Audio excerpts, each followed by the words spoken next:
புஸ்தகம் 2வது அதிகாரத்தில் 3வது வசனத்தை நாம் வாசிப்போம். சொல்லுங்களேன். அல்லேலூயா. கர்த்தர் நம்மை ஆசீர்வதிப்பாராக. கர்த்தருடைய பரிசுத்த நாமத்துக்கு மகிமை உண்டாகட்டும். நான் இந்த வாரத்திலே நான் எடுத்த பிரசங்கம் வேறு. சரிங்களா? நான் எடுத்த பிரசங்கம் வேறு. அப்போது வாரம் நான் பிரசங்கத்துக்கு ஆண்டவர் கருத்தில் சமூகத்தில் ஜெபம் பண்ணுவேன். அப்போது நான் ஜெபிக்கும் போது பார்த்தீங்கன்னா, இந்த ஆபுக்கு 2-3 இன்னும் பிரசங்கம் முடியல. ஒரு அல்லேலூயா சொல்லுங்களேன். இன்னும் பிரசங்கம் முடியல. ஆனால் நான் எடுத்த பிரசங்கம் வேறு. ஆனால் இந்த பிரசங்கம் இன்னும் என்ன செய்யலைங்க, முடியலை. அப்போது ஒருவேளை நம்ம நிறைய நோட் பண்ணுற மக்களுக்கு இந்த பிரசங்கம் என்ன செய்யணுங்க, முடியணும். நோட்ஸ் எடுக்கிற மக்களுக்கு இந்த பிரசங்கம் என்ன செய்யணுங்க, முடியணும். இப்போ 2 பாயிண்ட் எழுதியிருப்பாங்க. ஃபர்ஸ்ட் பாயிண்ட் என்னங்க, தரிசனங்கள் நிறைவேறும், அதற்கு காத்திருக்கணும். சரிங்களா? 2வது நியாய தீர்ப்பு நிறைவேறும், அதற்கு காத்திருக்கணும். சரிங்களா? நியாய தீர்ப்பு நிறைவேறும், அதற்கு அது 2 பாயிண்ட் எடுத்துட்டேன். சரிங்களா? அப்போ நியாய தீர்ப்புகள் நிறைவேறும், அதற்கு காத்திருக்கணும். பாருங்கள், நியாய தீர்ப்புக்கு ஒரே ஒரு காரியம் சொல்கிறேன். அப்போ இன்றைக்கு கர்த்தர் நம்மளை தண்டிப்பாரா அப்படின்னா, தண்டிப்பாரா தண்டிக்க மாட்டாரா? நான் சொல்லிட்டேன், போன வாரத்தில் சொன்னேன். நாம் செய்கிற எல்லா தவறுகளுக்கும் தண்டனைகளும் உண்டு, மன்னிப்பும் உண்டு, தண்டனைகளும் உண்டு. ஒரு அல்லேலூயா சொல்லுங்களேன். நாம் செய்கிற தவறுகளுக்கு தண்டனைகளும் உண்டு, மன்னிப்பும் உண்டு. அப்போ தண்டிக்கலைன்னு சொன்னால் பரலோகத்துக்கு நம்ம போக முடியாது. ஏன்னா நீதிமானுக்கு இந்த பூமியிலே என்ன செய்யப்படும், சரி கட்டப்படும். பூமியிலே சரி கட்டிடுவார். சரிங்களா? ஒரு ஐயா ரட்சிக்கப்பட்ட பின்னாடி, ஞானஸ்தானம் எடுத்த பின்னாடி, அவர் ஒரு நாள் என்ன செய்தார் என்று கேட்டால், பொள்ளாச்சியில் சுந்தராபுரம் என்கிற பகுதியில் நடந்த சம்பவம். அவர் ஞானஸ்தானம் எடுத்து திருவிருந்து எடுக்கிற மனுஷன் டாஸ்மார்க்கு ஒரு நாள் போனார். சரிங்களா? டாஸ்மார்க்கு ஒரு நாள் போனார். சுந்தராபுரத்தில் ரோடு தாண்டி போனார். ரோடு தாண்டி போகும்போது வேகமாக வந்த ஒரு பைக்கரை அந்த ஐயா மேலே ஒரே அடி. சரிங்களா? வேகமாக வந்த அந்த ஐயா மேலே ஒரே அடி. சரிங்களா? டாஸ்மார்க் போயிட்டு வந்தாருன்னு நினைக்கிறேன், அப்படி தான் நினைக்கிறேன். அப்போது வேகமாக வந்து ஒரே அடி அடித்த உடனே அவருக்கு பயங்கர அடி. சரிங்களா? பயங்கரமான அடி. எங்கெங்கே அடி பாருங்க, வாயினுடைய வலது பக்கம் கிழிஞ்சிருச்சு. சரிங்களா? வலது கை உடஞ்சிருச்சு, வலது கால் உடஞ்சிருச்சு. சரிங்களா? அப்போ நீதிமானுடைய எலும்புல ஒன்றும் என்ன செய்யாது, முறிக்கப்படாது. ஆனால் இவர் என்ன பண்ணார், ஞானஸ்தானம் எடுத்து திருவிருந்து எடுக்கிற மனுஷன் எங்கே போனாருங்க, டாஸ்மார்க்கு போனார். கர்த்தர் விட்டாரா? கர்த்தர் விடல. கரெக்டாக எந்த வாய் கவி குடிக்குதோ அந்த வாய் கடி, எந்த கை டம்ளர் தூக்குச்சோ அந்த கை கடி, எந்த கால் டாஸ்மார்க்கு போச்சோ அந்த கால் அடி. சரிங்களா? ஆனால் கொல்லலை. சொல்கிறது புரிஞ்சுதுங்களா? கொல்ல மாட்டார். ஆனால் நிச்சயம் என்ன செய்வாருங்க, பனிஷ்மெண்ட் தருவார். பனிஷ்மெண்ட் கொடுக்கலன்னா அவர் பரலோகத்துக்கு என்ன செய்ய மாட்டார், போக மாட்டார். ஒரு அல்லேலூயா சொல்லுங்களேன். அதனால் தேவனுடைய நியாய தீர்ப்பு நீங்களாக இருந்தாலும் நானாக இருந்தாலும் கண்டிப்பாக செய்வார். கண்டிப்பாக நாம் தவறுகளை செய்தோம் என்று சொன்னால், நம்ம அறியாமல் செஞ்சுட்டு அது வேற, தெரிஞ்ச பின்னாடி திருவிருந்தை எடுத்த பின்னாடியும் பாவத்துக்கு போகிறோம் அப்படின்னா அதுக்கு நிச்சயம் என்ன இருக்குதுங்க, தண்டனை நிச்சயமாய் உண்டு. சரிங்களா? திருவிருந்து எடுத்த பின்னாடியும் நாம் பாவங்களை செய்கிறோம் என்று சொன்னால் அதுக்கு நிச்சயம் என்ன உண்டுங்க, தண்டனைகள் உண்டு. அதனால் நியாய தீர்ப்புக்கு நாம் என்ன செய்யணுங்க, அது இம்மிடியேட்டாக நடக்காது. ஒரு சிலருக்கு இம்மிடியேட்டாக நடந்துடும், ஒரு சிலருக்கு என்ன செய்யாதுங்க, இம்மிடியேட்டாக நடக்காது. ஆனால் கர்த்தர் கணக்கில் வச்சிருப்பார். ஏன்னா அதுக்கு தண்டனை கிடைக்கலன்னா அவர் பரலோக ராஜ்யத்தில் போக என்ன செய்ய முடியாதுங்க, முடியாது. அதனால நீதிமானுக்கு பூமியிலேயே சரி கட்டுறார். சரிங்களா? மூன்றாவதாக எது நிறைவேறும்? ஃபஸ்ட்டு தரிசனம் நிறைவேறும், காத்திருக்க வேண்டும். சரிங்களா? நியாய தீர்ப்பு நிறைவேறும், காத்திருக்க வேண்டும். 3வது அப்போஸ்தல நடபடிகள் 1வது அதிகாரத்தில் 5வது வசனம். அப்போஸ்தல நடபடிகள்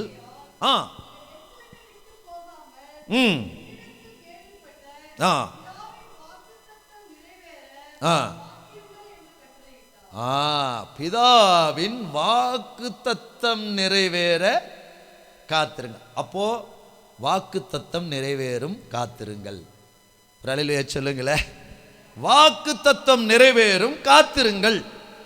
அப்போ இந்த ஆண்டிலே சபைக்கு கொடுக்க வாக்கு தத்தம் என்னங்க, பார்க்காம சொல்லணும். அது தாமதித்தாலும் அதற்கு காத்திரு, அது நிச்சயமாய் வரும். இது சபைக்கு கொடுத்த வாக்கு தத்தம். சரிங்களா? இந்த வாக்கு தத்தம் நிச்சயம் கர்த்தர் நிறைவேற்றுவார். அல்லேலூயா சொல்லுங்களேன். அது தாமதித்தாலும் அதுக்கு என்ன செய்ய, காத்திரு, அதை நிச்சயம் நிறைவேற்றுவார். பாருங்க, இந்த காலங்கள் நமக்கு, சபைக்கு, உங்களுக்கு, எனக்கு சோதனை காலம். ரலிலேயே சொல்லுங்களேன், பரீட்சை காலம், டெஸ்ட் காலம். சரிங்களா? பாருங்க, போன 3 நாளும் மிஸ்ட் இல்லை, மழை இல்லை, சாரல் இல்லை. ஞாயிற்றுக்கிழமையான மிஸ்டும் சாரலும் மழை என்ன செஞ்சிருது? வந்துடுது. சோதனை காலம். இந்த சோதனை காலத்தில் கொஞ்சம் நமக்கு டென்ஷன் ஆகும், ஆனால் அமைதியாக இருக்கணும். ரலிலேயே சொல்லுங்களேன், இந்த சோதனை காலத்தில் என்ன ஆகுங்க? நமக்கு டென்ஷன் ஆகும். யார் மேலே டென்ஷன்? யார் மேலே டென்ஷன்? ஆண்டவர் மேலே டென்ஷன். ஏன்? வியாழக்கிழமை மிஸ்ட்டு கொண்டு வந்திருக்கலாம், புதன்கிழமை மழையை கொண்டு வந்திருக்கலாம், திங்கக்கிழமை என்ன செஞ்சுருக்கலாம், குளிரை கொண்டு வந்திருக்கலாம். இது எப்போ தான் வரணும்? ஞாயிற்றுக்கிழமை தான் வரணுமா? ஞாயிற்றுக்கிழமை வந்தால் பாதி மக்கள் வரமாட்டாங்க, சூழ்நிலைகள் இப்படி இருக்குது, ஆராதனைக்கு கஷ்டம். என்ன ஆண்டவரே, உங்களுக்கே ஒரு அக்கறை இல்லையா அப்படின்னு சொல்லி. அப்போது இது சோதனை காலம். அல்லேலூயா. தேவ ஜனமே இந்த புல்பீட்டில் வந்து நின்னாதான் நமக்கு, அதாவது ஒரு ஒர்க்கராக இருக்கும்போது ஒன்றும் தெரியாது, சூப்பர்வைசர் ஆனால் தான் அதனுடைய கஷ்டம் என்னங்கிறது. சூப்பர்வைசர்னுடைய கஷ்டம் இருக்கிறவங்க கேட்டாதான் சூப்பர்வைசருக்கு எவ்வளோ கஷ்டம் தெரியும். மேனேஜரை கேட்டாதான் அந்த மேனேஜருக்கு என்ன கஷ்டம் தெரியுங்களா? அத்தனை சூப்பர்வைசர் என்ன செய்யுங்க, ஒரு சூப்பர்வைசர் கேட்பான், ஒரு சூப்பர்வைசர் கேட்க மாட்டான், ஒரு சூப்பர்வைசர் எதிர்த்து பேசுவான். மேனேஜருக்கு என்னங்க? மேனேஜருக்கு ஒர்க் டென்ஷன். அடுத்தது சூப்பர்வைசருக்கு ஒர்க் டென்ஷன்.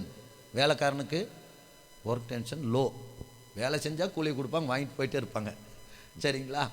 அப்போ இங்கே வந்து நிற்கும்போது பார்த்தா தான் என்ன சூழ்நிலைங்கிறது தெரியும். நேற்றெல்லாம் நீங்கள் நம்ப மாட்டீங்க, 5 பேர் தான் சாயந்தரம் ஜெபம் பண்ணோம். நானும், ரிச்சர்ட் பிரதரு, வேணி சிஸ்டர், செல்வி சிஸ்டர், பாஸ்டம்மா, 5 பேர் தான் ஜெபம் பண்ணோம். முந்தா நேற்று எத்தனை பேர் தெரியுங்களா? 4 பேர் தான் ஜெபம் பண்ணோம். எப்போங்க? வெள்ளிக்கிழமை சாயந்தரம். அப்போது பாருங்கள், நமக்கு லீவு தான், எஸ்டேட் லீவு தானே, லீவு தான். ஆனால் லீவ் ஆனாலும் நம்ம என்ன செய்யலைங்க, ஜெபத்துக்கு வர முடியல.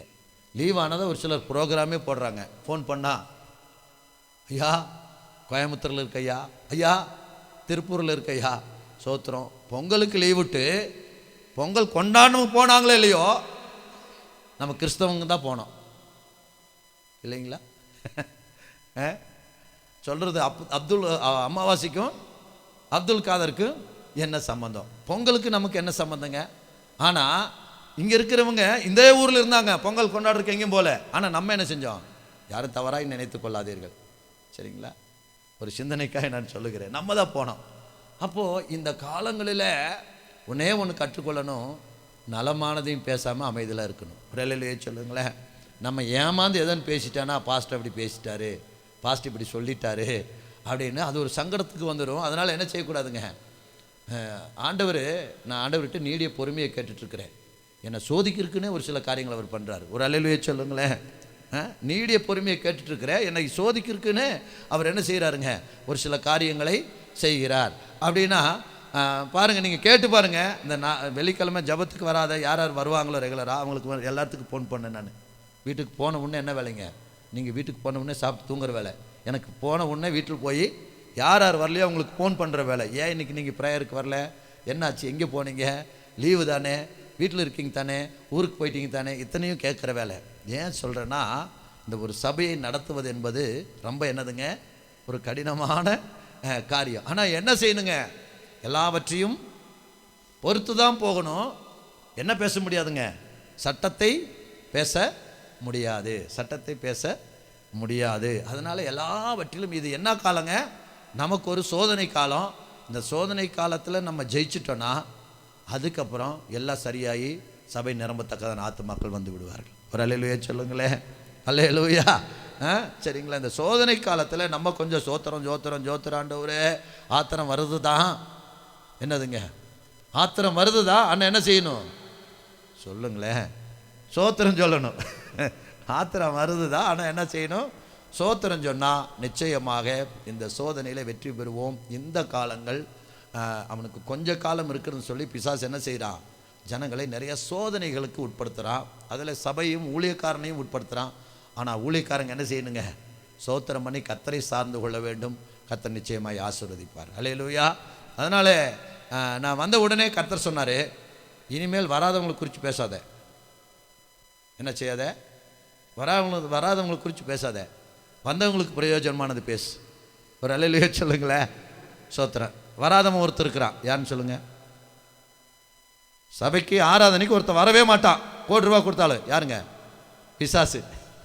சரிங்களா? அப்போ அவனை குறித்து நம்ம என்ன செய்யறது இல்லை, பேசுறது இல்லை. அவன் வரவே மாட்டான். ₹1000 ₹1,00,000 கொடுத்தாலும் அவன் என்ன செய்ய மாட்டான், ஆராதனைக்கு மட்டும் வரவே மாட்டான். அதனால என்னன்னா, வராதவர்களை குறித்து நாம் பேச வேண்டாம், வந்தவர்களை குறித்து பேசுவோம். வந்தவர்களுக்கு நாம் ஒரு உற்சாகமான வார்த்தைகளை கொடுப்போம். கர்த்தர் நம்மை ஆசீர்வதிப்பார். ஒரு அல்லேலூயா சொல்லுங்களேன். அல்லேலூயா. சோத்திரம். அப்போ பாருங்க, வாக்குத்தத்தம் நிறைவேறும், அதற்கு காத்திருக்கணும். சரிங்களா? அப்போ உங்களுக்கு ஒவ்வொருத்தருக்கும் வாக்குத்தத்தம் கொடுத்துருக்கிறார் இல்லைங்களா? ஒவ்வொருத்தருக்கும் வாக்குத்தத்தம் கொடுத்துருக்கிறார். எனக்கு ஆண்டவர் உன்னை அதிசயங்களை காணப்படுவேன் அப்படின்னு சொல்லி வாக்குத்தத்தம் தந்தார். அப்போ நான் ஒவ்வொரு நாளும் அதிகாலையில் எழும்பும்போது என்ன செய்கிறேங்க? அதிசயங்களை காணப்படுவேன்னு வாக்கு கொடுத்தீங்களே ஆண்டவரே, இந்த வாக்குத்தத்தத்தை என்ன செய்யுங்க? நிறைவேற்றுங்க. உங்கள் வாக்குத்தத்தம் ஞாபகம் இருக்கா? ஞாபகம் இருக்கா? எல்லாருக்கும் ஞாபகம் இருக்கா? வந்துருச்சா? சோத்திரம்.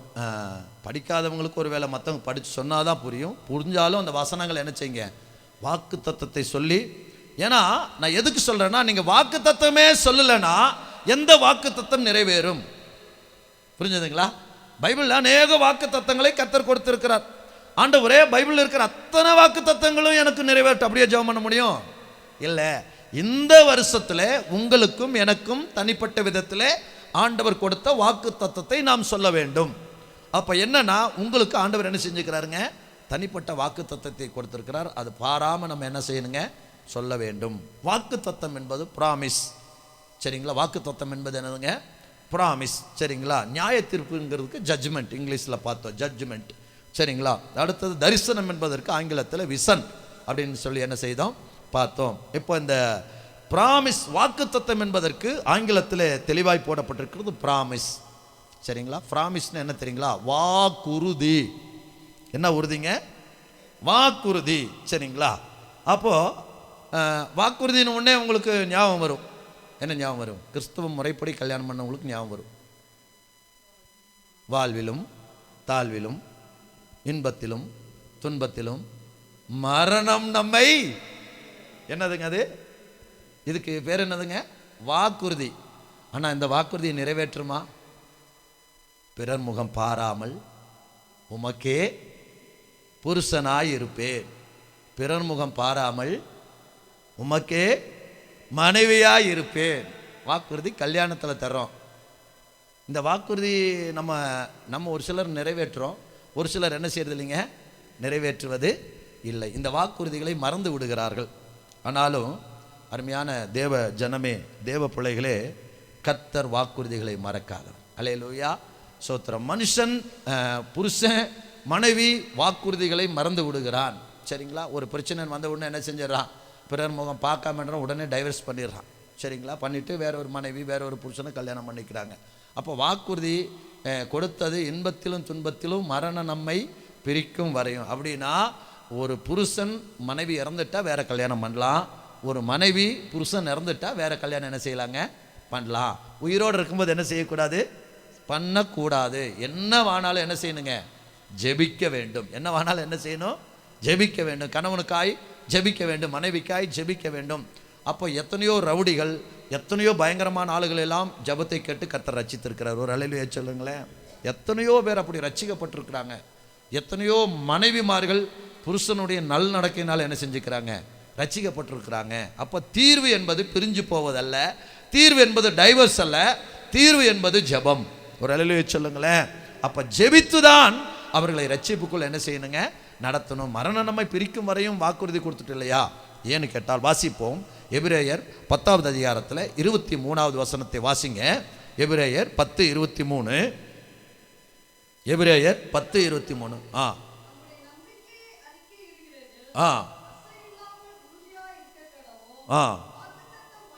வாக்குத்தத்தம் பண்ணினவர் உண்மை உள்ளவராயிருக்கிறாரே. ஒரு அல்லேலூயா சொல்லுங்களேன். அப்போ உங்களுக்கு வாக்குறுதி கொடுத்தவர், எனக்கு வாக்குறுதி கொடுத்தவர் உண்மையுள்ளவராயிருக்கிறாரே. அல்லேலூயா. சோத்திரம். தேவன் உண்மையுள்ளவர். உண்மையாக பாஸ்டர் அம்மா உடம்புக்கு முடியாமல் இந்த சீரியஸ் கண்டிஷனில் அவங்க அந்த ஹாஸ்பிட்டலில் அட்மிட் ஆகிருக்கும்போது, சானிட்டோரியம் ஹாஸ்பிட்டலில் அட்மிட் ஆகிருக்கும்போது, நான் அந்த வேப்ப மரத்துக்கு கீழே உட்காந்துருக்குறேன். அங்கே உட்காந்து நான் அழுகிறேன். நான் என்ன அழுதுன்னு தெரியுமா? மோசேக்கு ஒரே மனைவி தாண்டவரே, அவன் ஒரே மனைவியோடு தான் வாழ்ந்தான். எனக்கு ஒரே மனைவி இந்த உலகத்தில் போதும்.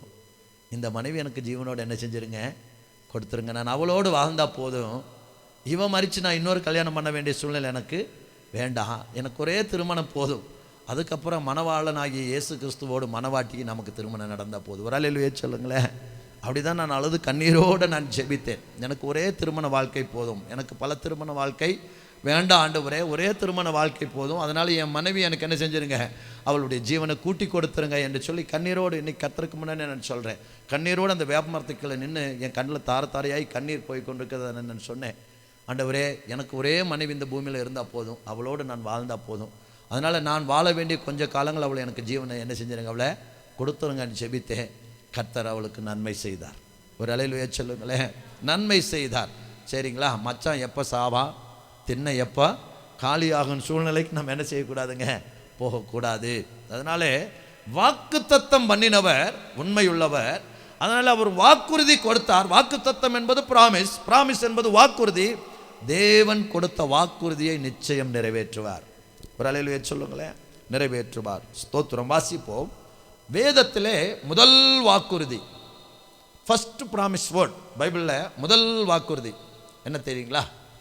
3வது ஆதியாகமத்தினுடைய புஸ்தகம் 3வது அதிகாரத்திலே, சீக்கிரமாய் இன்னொரு 10 நிமிஷம் தான் இருக்குது, நான் முடிக்கிறேன். 3வது அதிகாரத்திலே 15வது வசனத்தை வாசிப்போம். உனக்கும் சிரிக்கும் உன் வித்துக்கும் அவள் வித்துக்கும் பகை உண்டாக்குவேன், நசுக்குவார் நசுக்குவாய் என்றார். ஒரு அல்லேலூயா சொல்லுங்களேன்.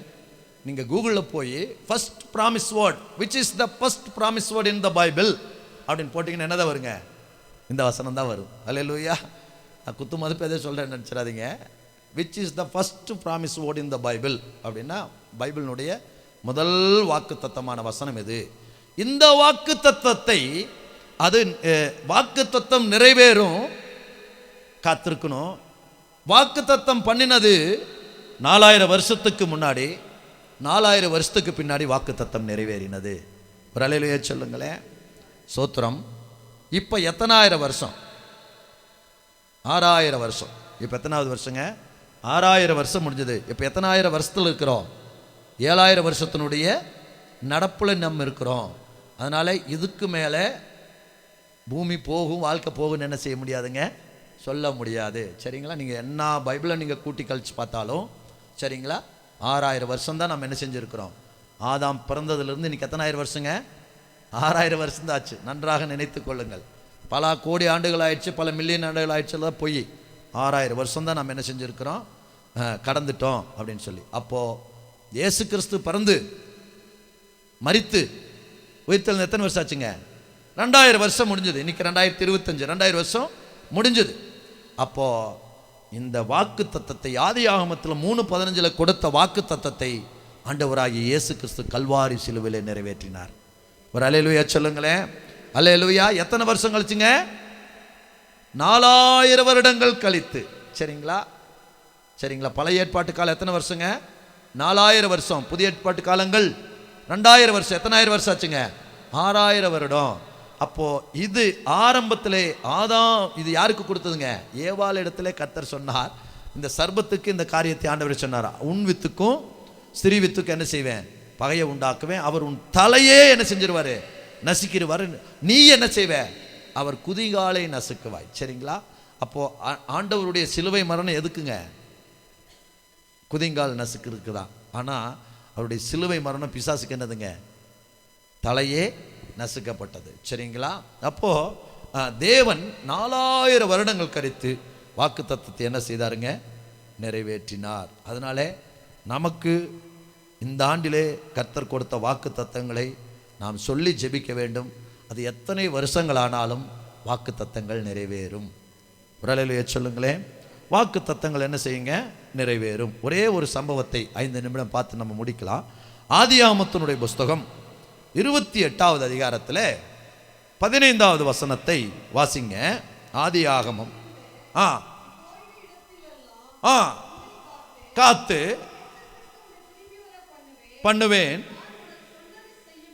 நான் உனக்கு சொன்னதை செய்யும் அளவும் உன்னை கைவிடுவதில்லை என்று சொன்னார். என்ன சொன்னார் தெரியுமா? நான் உன்னோடு இருந்து, இது யாக்கோபுக்கு ஆண்டவர் சொன்னார். இப்போ யாக்கோபு யாருங்க? இந்த வசனத்தில் யாக்கோபு யாருங்க? பேச்சுலரா ஃபேமிலி மேனா? பேச்சுலர், யாருமே கிடையாது அவனுக்கு. தன்னுடைய அண்ணன் ஏசாவுக்கு பயந்து அவங்க அப்பா சொல்றாப்புல, இங்க இருந்தா நீ என்ன செஞ்சிருவேன், நான் உன்னை இழந்துருவப்பா, நீ என்ன செய்ய, 16 போய் உங்க மாமா லாபான் இருக்கிற அவங்ககிட்ட போயிரு அப்படின்னு அவங்க அம்மாவும் ஈசாக்கு அவங்க அப்பாவும் ரெபேக்கால என்ன செய்யறாங்க, யாக்கோபை அனுப்புறாங்க. அவன் என்ன செய்யறான், பெயர் சபாவை விட்டு என்ன செய்யறான், 16 போறான். போகும்போது தான் கர்த்தர் இந்த வசனங்களை தராரு. 13, 14 வாசிங்க.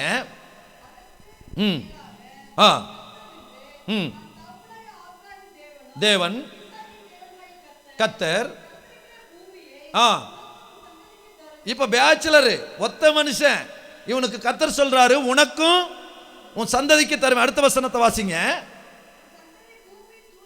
உன் சந்ததி பூமியின் தூளை போல் இருக்கும், நீ மேற்கையும் கிழக்கையும் வடக்கையும் தெற்கையும் பரம்புவாய், உனக்குள்ளும். பாருங்க, இந்த யாக்கோபு ஒத்த ஆளு, பேச்சுலர். இஸ் நாட் என்னதுங்க, ஃபேமிலி மேன். அவன் ஃபேமிலி மேன் கிடையாது, பேச்சுலர். அவனுக்கு சொல்றாரு, உன் சந்ததி எப்படி இருக்குமா, பூமியின் தூளை போல இருக்குன்றார். சரிங்களா? அப்படின்னு வாக்கு தத்தம் கொடுத்து, நான் உனக்கு சொன்னதை செய்யும் அளவும் உன்னை கைவிடுவதில்லை. வரலையிலே சொல்லுங்களேன். அதனாலே உங்களுக்கும் எனக்கும் ஆண்டவர் வாக்கு தத்தம் கொடுத்துருக்கிறார். இந்த வாக்கு தத்தங்கள் ஒருவேளை பேச்சுலா இருக்கலாம், ஒருவேளை ஃபேமிலி மேனாக இருக்கலாம், ஒருவேளை குழந்தைய பிறக்காதுன்னு சொல்லி மலடா இருக்கலாம். சரிங்களா? என்ன வேணா இருக்கலாம், கல்யாணமே ஆகாது அப்படிங்கிற நிலைமையில் இருக்கலாம்.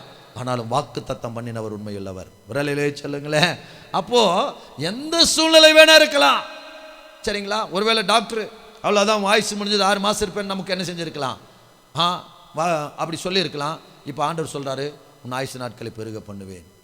அல்லேலூயா. அப்போ டாக்டர் அப்படி சொல்லிட்டாரு, ஆனால் கர்த்தர் வசனத்தை கொடுக்குறாரு, உன் ஆயுசு நாட்களை. அப்போ எந்த சூழ்நிலை இருந்தாலும் வாக்கு தத்தம் பண்ணினவர் உண்மையுள்ளவர், அந்த வாக்கு தத்தத்தை நிறைவேற்றுவார். அல்லேலூயா. இவன் எங்கே போறான்? அதே 16 லாபான் இடத்துல போகிறான். போய் என்ன செய்கிறான், அங்கே ராகேலுக்காக தான் 7 வருஷம் வேலை செய்கிறான். சரிங்களா? ராகேலுக்காக தான் வேலை செய்கிறான். ஆனால் அவங்க மாமா லாபான் என்ன பண்ணான், லேயால கட்டி வச்சுட்டான். சரிங்களா? சொல்கிறான், என்ன நான் ராகேலுக்காக தான் 7 வருஷம் வேலை செஞ்சேன், நீ என்ன செஞ்சுட்ட, லேயால கட்டி வச்சுட்ட. அப்படியா? இந்த ஊரில் மூத்த பொண்ணு இருக்க, இளைய பொண்ணு என்ன செய்யக்கூடாது, கொடுக்கக்கூடாதப்பா, அப்படி கல்யாணம் பண்ணக்கூடாது. அதனால் என்ன செய்ய, இன்றைக்கி அதுதான் நாம் இன்றைக்கி ஃபாலோ பண்ணுறது. அதுதான், மூத்தவங்க இருக்கும்போது இளையவங்களுக்கு நம்ம என்ன செய்யறதில்ல, கல்யாணம் பண்ணுறதில்ல. அதுதான் பைபிள் தான், வேற ஒன்றும் நமக்கு எவிடன்ஸ் கிடையாது. சரிங்களா? அப்போ லேயால இருக்க ராகேல், என்ன ராகேல் அழகானவ, இவ என்னதுங்க டோரி கண்ணு. சரிங்களா? கூச்ச பார்வை உள்ளவள். இவ எங்கேயோ பார்த்தா எங்கேயோ பார்க்குற மாதிரி இருக்கும். அதனால தான் அவனுக்கு பிடிக்கல. ஆனால் பாருங்கள், லாபம் என்ன செஞ்சால், மூத்த மகளை விட்டா என்னப்பா, அவளை அவனும் கட்ட மாட்டான். அதனால் என்ன செய்ய, உனக்கு அதாவது என்னன்னா, அந்த இஸ்ரவேலுடைய இதில் அவங்க முக்காடு போட்டு கல்யாணம் பண்ணுறதுனால அவனுக்கு யாருன்னு என்ன செய்யாதுங்க, தெரியாது. சரிங்களா? அவங்களுடைய கலாச்சாரத்தில். அதனால் அவன் விடிய காலையில் இருந்துச்சு மூஞ்சியை பார்த்தா தான், முக்காடை பார்த்துட்டு பார்த்தது யாருங்க, லேயாள். அப்போ சொல்கிறா, இல்லை நான் ராகேல் எல்லாம் லவ் பண்ணேன், நீ என்ன லேயாலை கொடுத்துட்டேன்னு சொல்லி. அப்படியா? நீ என்ன செய், இவளுக்காகவும் 7 வருஷம் வேலை செய், இவளுக்காக என்ன செய், 7 வருஷம் வேலை செய். அப்போ எத்தனை வருஷம் வேலை செஞ்சான், 14 வருஷம் வேலை செஞ்சான். சரிங்களா? ஆதியாகமம் 31வது அதிகாரத்தில் 3வது வசனத்தை வாசிங்க, நான் முடிக்கிறேன்.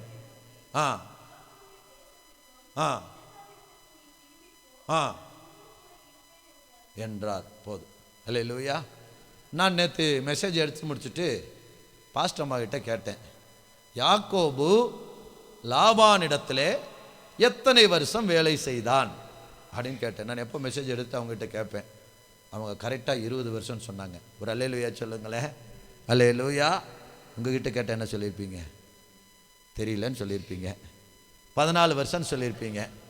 ஏன்னா லேயாளுக்கு 7 வருஷம், ராகேலுக்கு 7 வருஷம், 14 வருஷம் இல்லை. அதுக்கப்புறம் அவன் பிள்ளைகளை பெறுகிறான். சரிங்களா? அதுக்கப்புறம் அவன் பிள்ளைகளை பெறுகிறான். சரித்திரம் சொல்லுகிறது, மறுபடியும் லாபானிடத்திலே 6 வருஷம் அவன் என்ன செய்கிறான்? குடியிருக்கிறான். ஆக மொத்தம் யாக்கோபு குடியிருந்தது எத்தனை வருஷங்க? 20 வருஷம். எழுதி கொள்ளுங்கள், 20 years. சரிங்களா? இன்னைக்கு நீங்கள் கர்த்தருடைய சமூகத்துக்கு வந்திருக்கிறீங்க, ஒரு காரியத்தை நீங்கள் கற்றுக்கொண்டீங்க. யாராவது உங்களிடத்தில் யாக்கோபு எத்தனை வருடம் தன்னுடைய மாமனாரிடத்தில் சேவித்தான் என்று சொன்னால் 20 வருடம். சரிங்களா? 20 வருடம் கழிச்சு தான் அவனை கர்த்தர் அவன் கூட பேசுகிறாரு. நீ காண்பிக்குது, நான் உனக்கு சொன்னேன் இல்லையா, நான் இந்த தேசத்துக்கு என்ன செய்வேன்? திரும்ப பண்ணுவேன், உன் சந்ததியை நட்சத்திரத்து போல பெருக பண்ணுவேன், நீ மறுபடி திரும்ப வருவேன்னு சொல்லி வாக்கு கொடுத்தாரு. பார்த்தீங்களா? அதை கர்த்தர் அவனுக்கு நினைப்பூட்டுகிறார். அல்லேலூயா. அப்போ யாக்கோபனுடைய வாழ்க்கையில் எத்தனை வருஷம் கழித்து வாக்குறுதி நிறைவேறுதுங்க? 20 வருடம் கழித்து. ஒரு அல்லேலூயா சொல்லுங்களேன். 20 வருஷம் கழித்து தான் அவனுடைய வாழ்க்கையில் என்ன செய்யறதுங்க? வாக்குறுதிகள் நிறைவேறுகிறது. அதனால் எத்தனை வருஷமானாலும் வாக்கு தத்தம் பண்ணிறவர் மாற மாட்டார். அல்லேலூயா. மறுபடியும் அவர் சொல்லியிருக்கிறான், நீ இங்கேயே இருந்து லாபான்கிட்டயே செத்து இங்கேயே உன்னை அடக்கம் பண்ணிடுவாங்க. அப்படி சொன்னாரா? ஆண்டவர் என்ன சொன்னாருங்க? இந்த ஆதியாகமத்தினுடைய 28:15 நான் முடிக்கிறேன். 28:15 போடுங்க. மறுபடியும் உன் தகப்பன் தேசத்துக்கு என்ன செய்வேன் தெரியும்? பாலும் தேனும் ஓடுகிற கானானுக்கு நான் மறுபடியும் என்ன செய்வேன்? திரும்பி வர பண்ணுவேன் அப்படின்னு ஆண்டவர் சொல்றாரு. அப்போ என்ன அப்படின்னு கேட்டீங்கன்னா, நம்ம எங்கே போனாலும் நமக்கு கர்த்தர் வைத்திருக்கிற இடம் பாலும் தேனும் ஓடுகிற கானான். ஒரு அல்லேலூயா சொல்லுங்களேன். அல்லேலூயா. அப்போ நம்முடைய தகப்பன் தேசம் என்னதுங்க? பரலோகம்தான் நமக்கு தகப்பன் தேசம். அல்லேலூயா. அப்போ அந்த பரலோகத்துக்கு நிச்சயம் எங்கே போனாலும், எப்படியா இருந்தாலும், எவ்வளோ சந்ததி பெருகினாலும் அவருடைய வாக்கு தத்தம் என்ன? அவருடைய ராஜ்யத்துக்கு நாம் போகிறது தான் அவருடைய வாக்கு தத்தம். அதனால் நிச்சயமாய் எத்தனை வருடங்கள் ஆனாலும் கர்த்தர் வாக்கு தத்தங்களை நிறைவேற்றுவார். ஏனென்றால் வாக்கு தத்தம் பண்ணினவர் உண்மையுள்ளவர். அல்லேலூயா. அப்போ யாக்கோபுக்கு நான் உனக்கு சொன்னதை செய்யும் அளவும் உன்னை கைவிடுதுன்னு சொல்லி வாக்கு பண்ணினவர் எத்தனை வருஷங்க? 20 வருஷம். 20 வருஷம் அந்த வாக்கு தத்தத்தை அவனுடைய வாழ்க்கையில் நிறைவேற்றினார். மனைவிகள் வந்தார்கள். மனைவிகள் லேயாள், ராகேல், சில்பால், பில்கால், இல்லைங்களா? மறுமனையாட்டிகள் 4 மனைவிகள் வச்சுங்களேன். அவங்களுக்கு எல்லாருக்கும் பல பிள்ளைகள். இப்போது யாக்கோபு என்ன செஞ்சிட்டான்? பூமியின் தூளை போல் அவன் சந்ததி என்ன செஞ்சிருச்சு? பெருகிருச்சு. ஆனால் இவன் போகும்போது யாருங்க? ஒத்த ஆள். சரிங்களா? கல்யாணம் நடக்குமா? அவன் கேள்விக்குறியோட தான் போயிருப்பான். எனக்கு பொண்ணு கிடைக்குமா? 4 மனைவி கிடைக்குன்னு அவன் என்ன செஞ்சிருக்க மாட்டான்? நினச்சிருக்க மாட்டான். அப்போ 4 மனைவி, அவர்களுக்கு பிள்ளைகள் பிறந்து 70 பேர் ஆவான்னு நினச்சிருப்பானா? நினச்சிருக்க மாட்டான். ஆனால் கர்த்தர் அவன் ஒரு பேச்சுலராக இருந்து நிறைவேற்றினார். அதே போல் நம்ம எந்த சூழ்நிலையில் இருந்தாலும் நமக்கு வாக்கு தத்தத்தை கொடுத்தவர் நிச்சயமாக நமக்கு அந்த வாக்கு தத்தத்தை நிறைவேற்றுவார். அல்லேலூயா. அதனாலே வாக்கு தத்தம் பண்ணினவர் உண்மையுள்ளவர். டாக்டர் நமக்கு டேட்டா குறித்தாலும் உனக்கு ஆயுசு நாட்களை பெருக பண்ணுவேனா, ஆயுசு நாட்கள் பெருகும். அல்லேலூயா. அவரால் அற்புதம் செய்ய முடியும். நம்ம எல்லாரும் முழங்கால் படிட்டு ஆமேன். வாக்கு தத்தங்கள் நிறைவேறும். அதனால் உங்கள் வாக்கு தத்தங்களை சொல்ல மறந்துடாதீங்க. சரிங்களா? சொல்ல மறந்துடாதீங்க. வாக்கு தத்தம்னா அப்படின்னு சொல்லி என்ன செய்யாதீங்க, யோசிக்காதீங்க. நீங்கள் கர்த்தர் கொடுத்த வாக்கு தத்தங்களை இந்த ஆண்டிலே அறிக்கையிடுங்கள். இந்த ஆண்டிலே கர்த்தர் வாக்கு தத்தத்தை உங்களுக்கு நிறைவேற்றுவார்.